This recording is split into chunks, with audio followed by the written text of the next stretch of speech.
नमस्कार शेतकरी बांधवांनो, मी राजू पाटील वाकडे जाफराबाद. बांधवांनो, माझे पाठीमागे जे दृश्य तुम्हाला दिसतंय, 4 दिवस झाले पाणी उघडलेलं आहे, तरीही शेतामध्ये पाणी जसंच्या तसंच आहे आणि वाहतंय पाणी.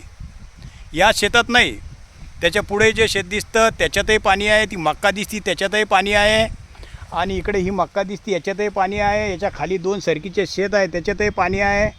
हे सर्व पाणी असं वाहत आहे. बांधवांनो, हे पाणी जे आहे ना, हे गावाचं पाणी आहे. या घराच्या जवळून जालना जाफराबाद एक चांगला आणि मोठा रोड गेलेला आहे. अतिशय उत्कृष्ट आणि चांगलं काम त्या रोडचं झालेलं आहे. पण त्या गुत्तेदारानं जिथपर्यंत सिमेंटचा रोड आहे तिथपर्यंतच नाली केली, या घरापर्यंत. तिथून पुढे ही इकडे पूर्ण नदी आहे, या घरापर्यंतच. तिथून त्या घरापासून सनी पाणी पूर्ण शेतामध्ये येतं. पाण्याचा इतका वास सुटलेला आहे, इथं उभं राहता येत नाही. बांधवांना हे पाणी पहा, हे संडासचं पाणी आहे, बाथरूमचं पाणी आहे, रोडचं खराब पाणी आहे, आणि हे पाणी सर्व आमच्या शेतामधून खाली वाहतं आहे. निसर्गानं तर आमची मारलीच, पण हे कृत्रिम संकटसुद्धा आमच्या बोकांडी बसलेलं आहे शेतकऱ्यांच्या.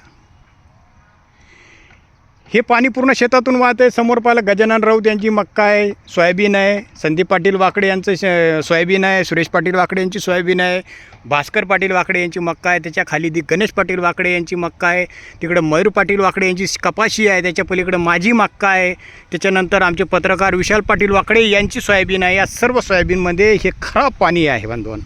हे पाणी आमच्या पूर्ण सोयाबीनमध्ये, खाली कपाशीमध्ये आत्ता सध्याही वाहतं आहे.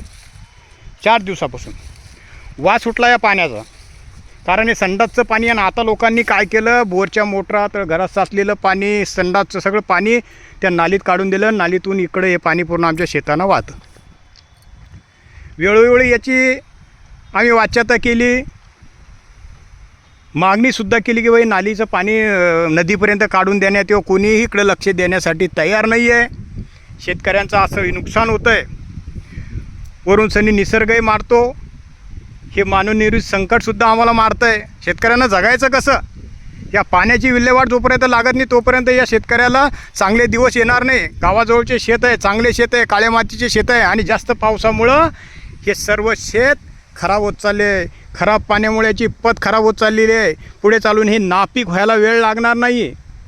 म्हणून सनी या पाण्याची काहीतरी विल्हेवाट लागली पाहिजेत, हीच माझी हात जोडून विनंती आहे.